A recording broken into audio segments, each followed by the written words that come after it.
Hey there, Postal here. So I'm going to try something new today. Had some really good games last night while I was streaming. One of them was in this beauty, the Swift Tier 10 British light fighter plane. That was actually the first Tier 10 I got, first tech tree I went down. I really like the historical aspect of the Spitfire, and so I wanted to go down the Spitfire line. Got to the attacker, and a lot of maneuverability is lost, but not crazy amount. But then you got to the Swift, and everything that you learned with the Spitfire all the way up that line was kind of completely thrown out the window, right? You've got airspeed and altitude performance in spades, two things you did not have in the Spitfire very much.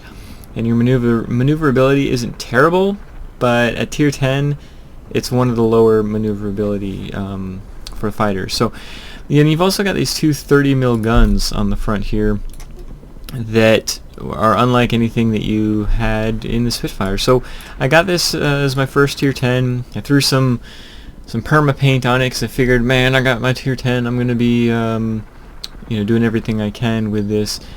And then I absolutely hated it, to be honest.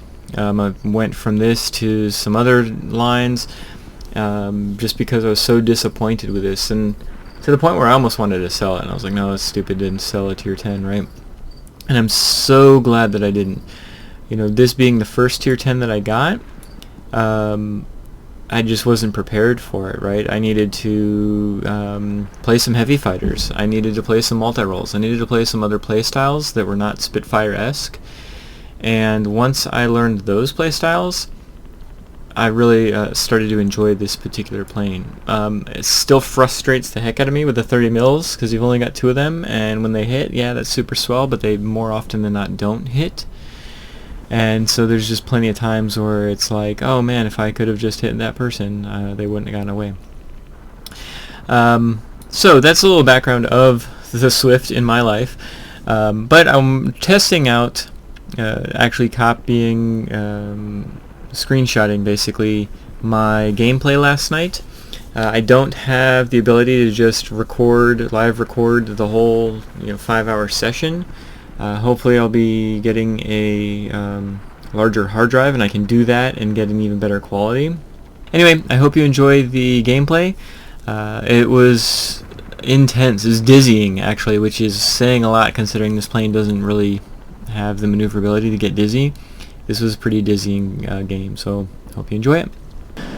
Alright, so fortunately we have to use the replay system, but let's go ahead and do that. This game was so much fun for me last night, and hope you all enjoy it. So we are in a Tier 10 battle. We've got two ground pounders on the enemy team. Human ground pounders, I mean. And then we've got a human ground pounder on our team. As I mentioned last night, I absolutely love this plane now. I hated it when I first got it, though. Look, we're up to 650 miles an hour, and we haven't even hit the red line. So, Swift is definitely the name of the game in this particular plane. They certainly aptly named it. So I'm looking around, trying to see what I can go for. And noticing that we've got those heavies coming in, multi-rolls floating around. So what is this plane good at doing? Well, it's really good at taking out the heavier planes. The guns on this particular plane are not very well built for dogfighting.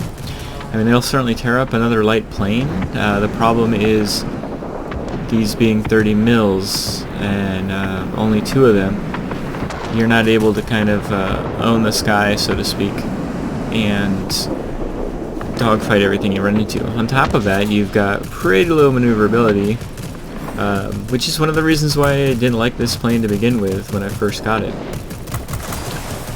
It's not terrible maneuverability, but it's not what you're used to, so. Typically the way I fly this plane is very much how I would a heavy fighter. And I don't like how the video's off in the replay system, but oh well. You got to go for those planes that have less maneuverability than you, and that typically means I'm just going to hold down this button so we can see everything we're going against. It typically means that you know, you're going against a lot of multi-rolls, you're going against a lot of heavies, because this plane will actually do that. That KI that I just passed, I mean, it's got very similar guns to the KI-162. And so if you're used to those particular kinds of guns, but I feel like those guns fire a little bit quicker. Alright, so we've got a ground pounder down there, but I wanted to go ahead and was kind of frustrated that we hadn't yet taken over the comm center yet. So I wanted to come over here and, you know, get these guys taken out so we could finally get this comm center that I figured we would have had from the get-go, considering we, you know, took over the airspace. But then the ground pounder came in and made short work of it. But you can see, you know, you're able to keep up with a 262. Those obviously are pretty dang quick planes. Here's an XF-90, and we're gonna be able to stick with him too, especially if he's turning like this, right? Wow, the video capture of where these bullets are going is pretty crazy. Although very often I felt like my shots were not going anywhere near where I wanted them to go. But so far nobody's really taken over any sectors at any kind of speed. Their ground pounders are doing what work they need to do. Our ground pounder is doing the work that he needs to do. And I've just got to basically, you know, keep all the maneuverable planes off their butts. So I know we've got that ground pounder below us. Let's dive up a little bit. I cannot believe, I couldn't believe at the time either, that they had taken over the freaking comm center. After all that, you know, they were able to get on us. Unfortunately, I was paying attention to those guys too much, and here comes that ground pounder. Twindwarfs came up and got me. Right in the butt. So, you know, focusing a little bit too much on the multi-role fighter there. And right now we're pretty close, 70 to 69. So we're waiting for me to load. It took a long time to load back in. I think with the new patch, you know, the load times kind of got extended. So luckily we were able to capture the center in my time out, so I was able to load up on the center.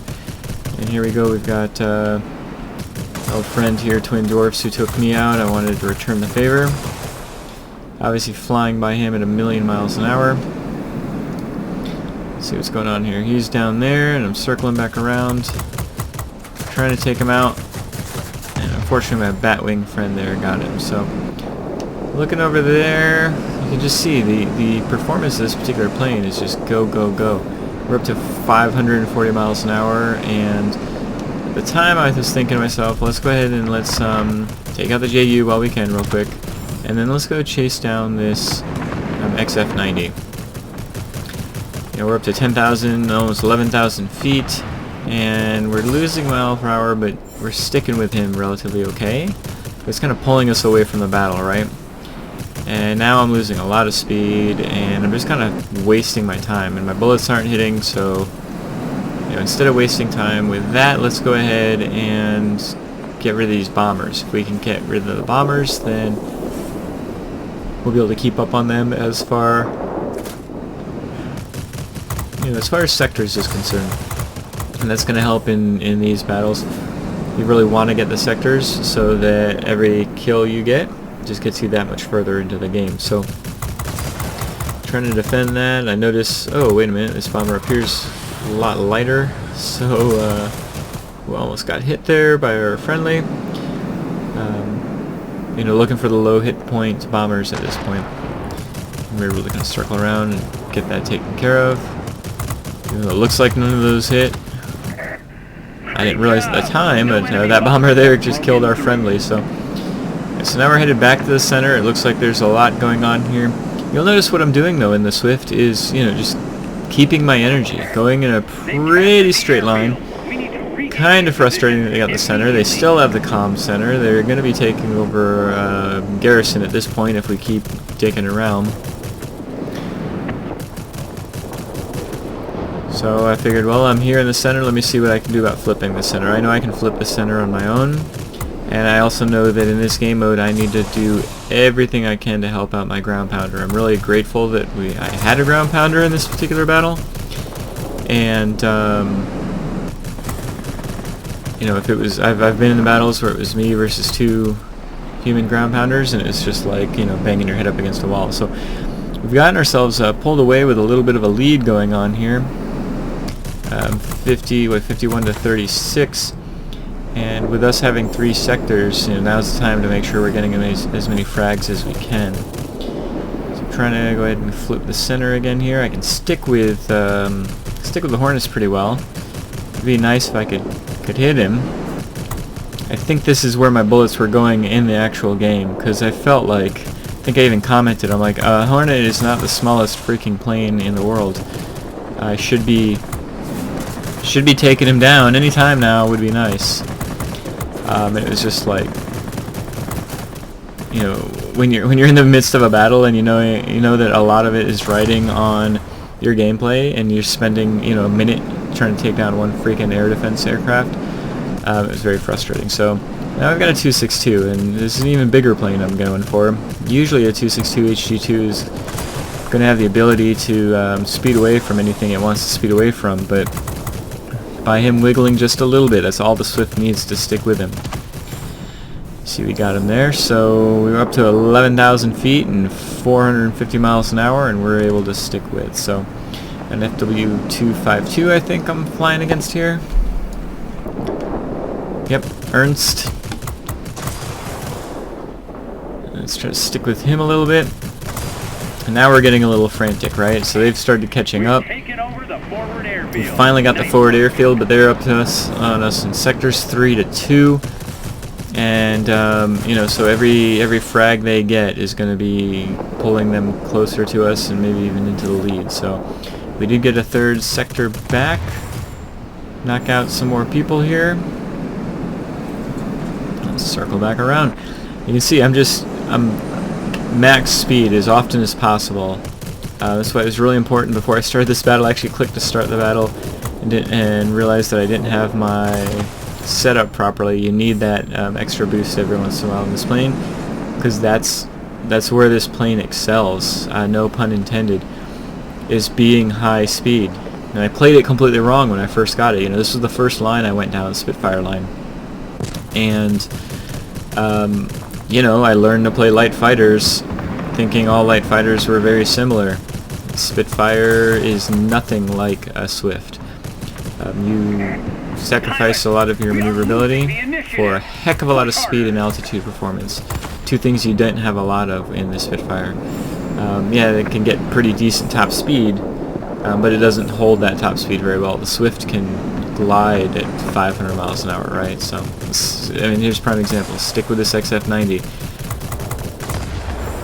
And it wasn't even like he was trying to pull away, right?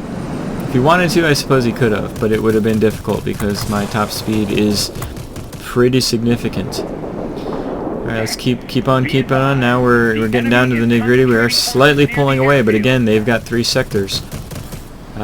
Can we get the 10 frags, 10 points before they get the kills that they would need to win? So my guns are overheating, which is super frustrating when you're in the midst of the craziness, right? And so we got 2 more points there. Now I'm getting stuck behind a KI, and in the moment I was just going for it, but in reality this is probably the only real dogfight that I do this whole match. KI is obviously a heck of a lot more maneuverable than I am,